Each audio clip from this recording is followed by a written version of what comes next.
You're listening to The Dealmaker's Edge with A.Y. Strauss, diving deep into stories behind commercial real estate leaders. Today, I want to welcome our very esteemed guest. He's an old friend of mine, Daniel Klein. He's the president of Klein Enterprises, a fourth-generation developer, owner, and operator of commercial real estate through the Mid-Atlantic region. In his role as president, Daniel is responsible for the company's overall performance, managing debt and equity, leasing, asset management, development acquisitions, with the primary focus on sustaining the company's existing portfolio while handling that long-term growth. And Daniel, you're doing a great job, and you're coming off of a large closing, and you're also very young. So we're really excited that you're on the podcast today. Thank you for being here. Thank you very much for having me. Well, what we'd like to do to start is we really just like to dig into people's personal background, where you grew up. I know you started in the family business, but the company morphed into a lot more than that. But maybe you could just give me sort of broad brush strokes, a few minutes for our listeners, where you grew up, where you went to school, how you got started in the business, that type of thing. Sure, absolutely. So I'm born in Baltimore, Maryland, and grew up here. And eventually, after Baltimore, I did a year of boarding school, a school called Mercersburg Academy in Pennsylvania, and then went to college in Boston at Boston University. My background in Baltimore was sort of a little bit unconventional, even though we're in a family business. My father passed away when I was very young, when I was 4, and my mother had a lot of mental health issues. And so I ended up moving in with my grandparents after my freshman year in high school. And that sort of ties in with the real estate story in a way, because my grandfather that I moved in with is the one who really had started what was the sort of the genesis behind Klein Enterprises. And I ended up sort of, getting the education at the kitchen table with him while I was in high school and working for the company over the summers back then. And I worked as a maintenance man, really a maintenance boy at that time, when I was 14 or 15 one summer, and I worked in the office 1 or 2 summers. I think the second summer I actually got fired by my family, but that's a separate story. And then it sort of gave me sort of the platform to be interested in real estate. And while I was in college in Boston, I actually worked as a residential real estate broker, and thought I'd end up moving to New York and working in investment banking or doing something, in that direction.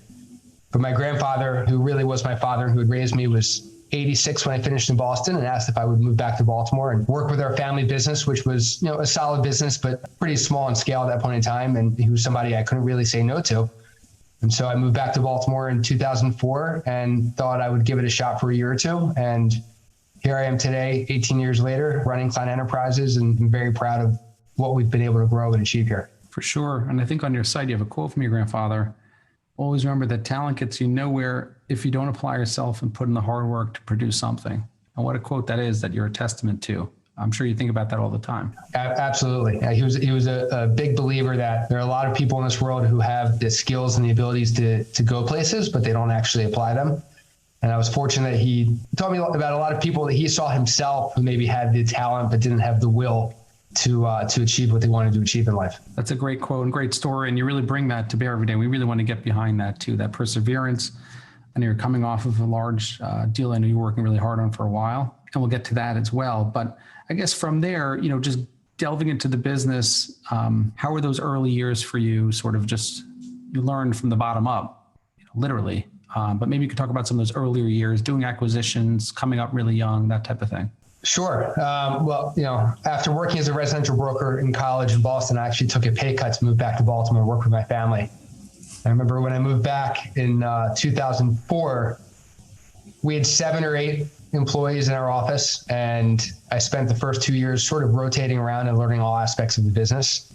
And we were a modest company that had ownership in probably 15 shopping centers in the Baltimore metropolitan area at that point in time. I don't think there was a better time to come back and get that exposure, because for the first 3 or 4 years that I was working with my family, we were unsuccessful in probably 8 to 12 bidding opportunities on acquisitions of shopping centers. We were having trouble finding development sites because everything was sort of at the height of the market, and the economics just weren't making sense in a lot of transactions. Rather than being at a big company where if I was on an acquisitions team, I'd put the bid in and we wouldn't win it and I wouldn't learn anything.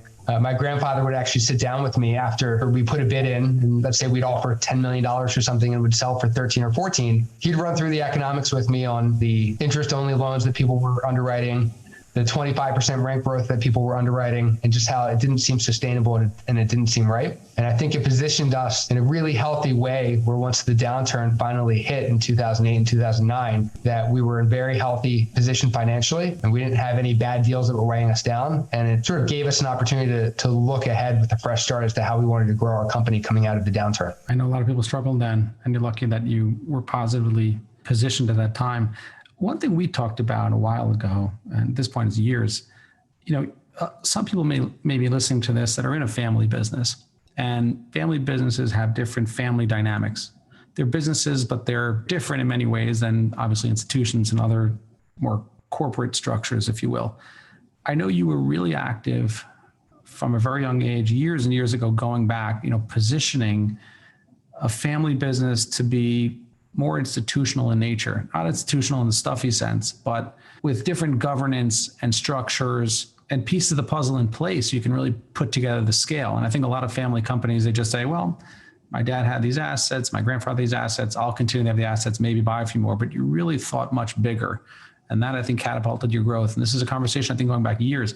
Maybe you can describe to listeners how you went through that thinking process about how to really grow the infrastructure and the corporate governance as you scale. Absolutely. I think it took some time in terms of those first few years where I really felt like not a lot was happening. And I felt like we were just being stewards of the assets that we had, but not trying to actually grow the company for everybody's benefit. Other than my grandfather, my late uncle, and my grandfather passed away back in 2010, but my late uncle, Michael Klein, was a partner in the business as well. And he sort of espoused this philosophy that my grandfather's generation lived to work, and my uncle's generation just worked to live. And I felt like it didn't necessarily need to be either one, but by hearing a second or a third generation take that approach that they're just working to live, as opposed to putting in more effort, and taking advantage of the opportunities that they're given, it would always anger me. It would always make me upset when I would hear him say it publicly, because I would look at what we had and said, this is an amazing platform, and most people start with nothing. And so the base that we have is something that we should be grateful for, and we should take advantage of the opportunities that we're given. And it ties in with a lot with some of my family history. So, beyond my father passing away young, I have a sister who passed away when I was 15. And so looking at, the opportunities that they missed really has driven me to sort of look at the opportunities that I'm in a position to take advantage of. And I also would see a lot of other family businesses that would just sort of maintain what they would have, and it never seemed to end well. Families grow, generations shift. And it's always seemed to me that if you're not attempting to grow what you have in a healthy and responsible way, you probably won't end up with much when you're all said and done. And I've always been motivated by the statistics that people give that by the time you get to the third generation, only 2 or 3% of family businesses still exist. And who knows what the quality of those businesses are. And so hearing that also, I've been a big believer that there's nothing wrong to start out as a family business and to evolve into something that's more stable and more secure and healthier that can serve a broader base of people for many years to come. Well said. I think that's a struggle.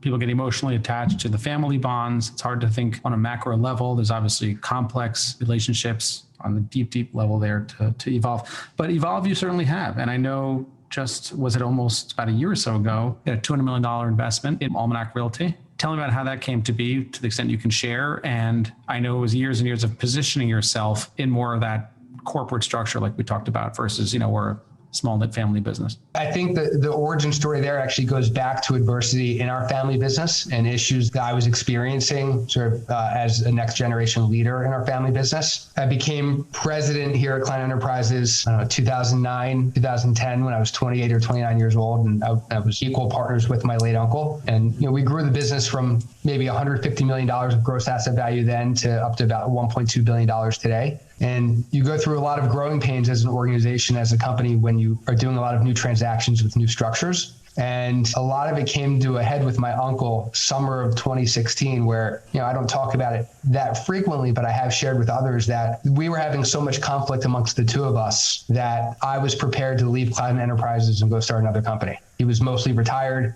We discussed a formal sort of transition of him out of our operating company for a number of years, and he was creating a lot of issues with our growing team and our personnel with Monday morning quarterbacking and just allowing ego to get in the way of doing what was best for the company at the time. It came to a head and we sort of had a sit down about it. And if he wasn't prepared to have a formal succession plan or a transition plan for operating company, I was going to go. And he recognized that he needed to walk away from the operating company, not ownership of his real estate, but the operating company, so that I could hire the best people possible to build out the highest quality team that we could have to grow. And that transition and that transaction where I bought him out at the end of 2016, beginning of 2017, really laid the platform to allow us to bring in a lot of really unbelievable people to help build out our team. Was able to hire our general counsel, Neil Schechter, our chief investment officer, Sean Garland, our chief financial officer, Aaron Levinoff, and build the infrastructure to allow us to continue to grow. And that allowed us to go into a process where we did a portfolio-wide roll-up, which started at the beginning of 2018, and we formed a holding company that would have ownership across all of the assets in our portfolio. And we invited a lot of our partners and non-family investors to come along with us. And we started out with an entity January 1st, 2018, that had about close to $150 million of net equity value. And that infrastructure that we built with our holding company allowed us to really take that institutional step to evolve our company, evolve our organization, and allowed us to get a corporate credit facility, allowed us to have a clearer vision about who we want to be in the future, not just who we were in the past. And we continue to grow that holding company and to grow our asset base and to grow our equity base. And that sort of helps open the door for an institutional partner to come in and invest in our holding company. So that way we continue to grow our platform over the next 5 to 10 years. I've always been impressed how you've taken the family business and institutionalized it. I find that there's either institutions or family businesses, and there's so much stress in between. You've put in a lot of work, I know, and you simplified that for our listeners, but I know there was a lot of heartache and a lot of effort from your team and you personally, and congratulations on that. And bring it to present day, fresh off the press, you just acquired 9 shopping centers, Maryland, Virginia, Pennsylvania, over $130 million transaction. I know you worked really hard with that on your team. It was a Cedar Realty Trust was a seller. So maybe you could talk about that deal a little bit. Sure. There's some irony behind this transaction because our roots are in grocery anchored shopping centers. And effectively from 2012 through 2021, I put forth so much effort to diversify our portfolio to get away from being 100% retail. And we developed about 2,500 Class A apartments during that period of time. And really, our team did a great job of executing on the diversification. And so to come back in full circle and acquire 800,000 square feet of retail all at once in a single closing from a seller that in the process of selling themselves or dissolving was a symbolic transaction that as we're growing with our core roots while also still focusing on these other asset classes. That's a deal that was really originated by DRA and KPR. I'm sure a lot of people have heard about it. They went under agreement to buy 33 centers from Cedar for, north of 800 million. And they spun off a number of closings and a number of the assets.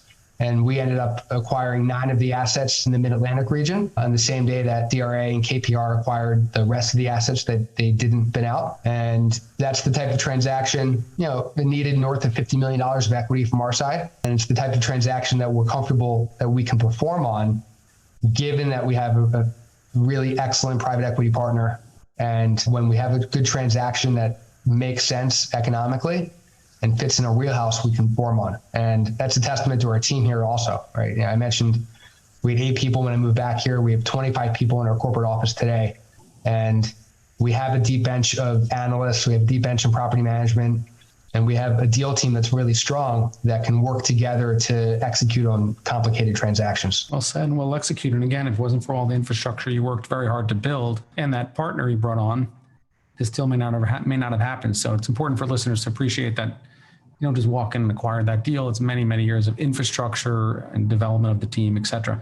Closing a transaction like that and buying 800,000 square feet of retail all at once, you actually sort of just laid it out for me. But our philosophy here for the past, 5 or 10 years has been to build up our infrastructure so that way we have the necessary team on hand where we can execute on the opportunities that we know will be coming to us in the future. And I think this one's a great example where we closed our private equity partnership last year and they committed $200 million to Klein Enterprises. We didn't know where the deals were going to come from. We had a nice pipeline of transactions, but not to satisfy $200 million of commitments. But we sort of espoused internally that once we have the capital commitment, we need to have the personnel and the team ready, because you never know where these opportunities are going to come from. And the Cedar portfolio, where the portion of it that we took down, is a great example where our existing long-term relationships reached out to us, knowing that we had the capital behind us and knowing that we had the team capable of executing a transaction like that. And we negotiated an off-market transaction that, we closed less than 90 days after it was introduced to us. And without the right team and without preparing or thinking ahead to what types of opportunities we would see, we would have never been able to do that. 5 years ago, if we would have received this call, we would have just said, you know what, that's too big for us, we'll pass. When we get these calls now, everyone is excited and ready to embrace these opportunities to see what we're able to take advantage of and what we're able to achieve as a company. I think you hit it right. Relationships. You have those relationships in place. You bring it together with your team, mix in some capital and a little bit of luck, you're on your way. So you've really put in all the major ingredients. It's incredible to see. One of the other things we've talked about in the past is you're now in position to also invest in some operating companies yourself. Companies that sort of their mission or what they're doing day to day on a deal flow perspective is accretive to your broader ambition.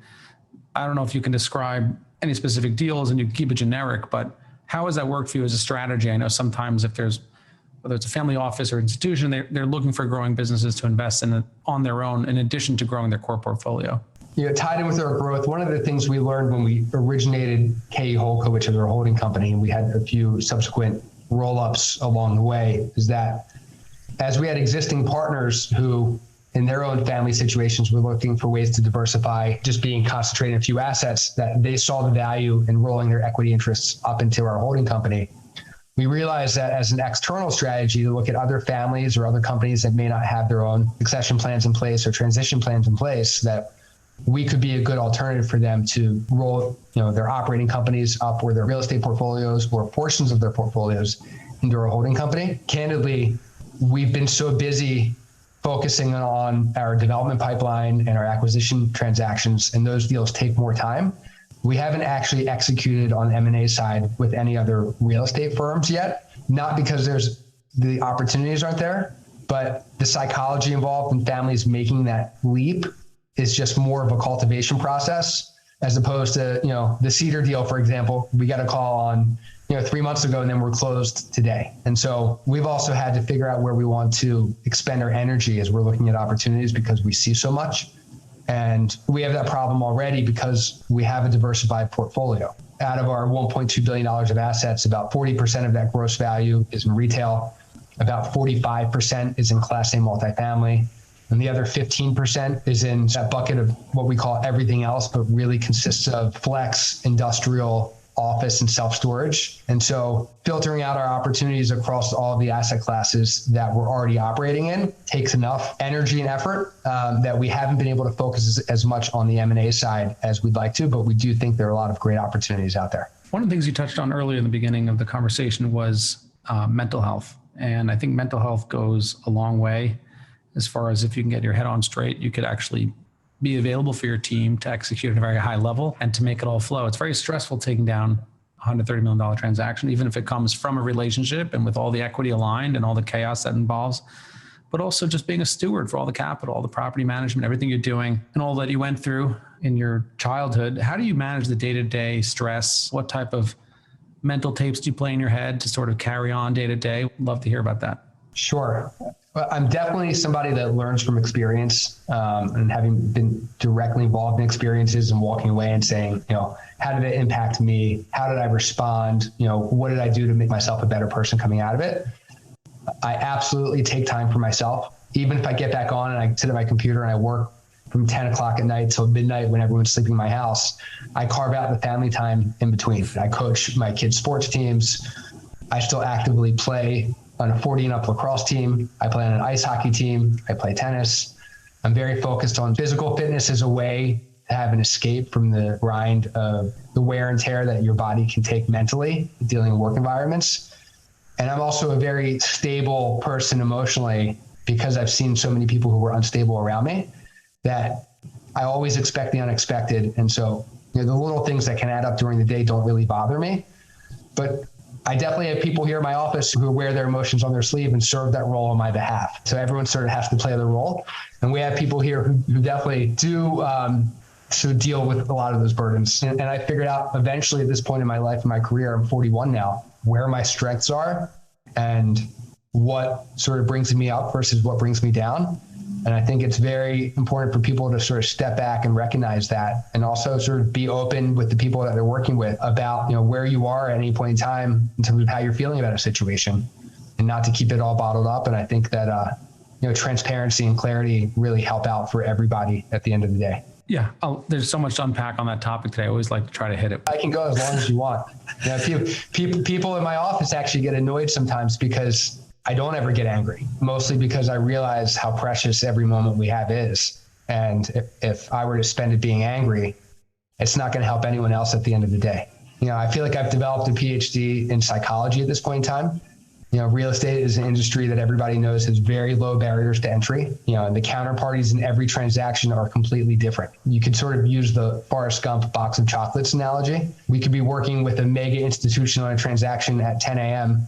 that has 12 people from their deal team working on the deal that you need to keep in the loop on something. And at 1 o'clock in the afternoon, we could be dealing with a guy who literally dropped out of high school and started his company in a pickup truck that he still drives around and is his only partner in the company.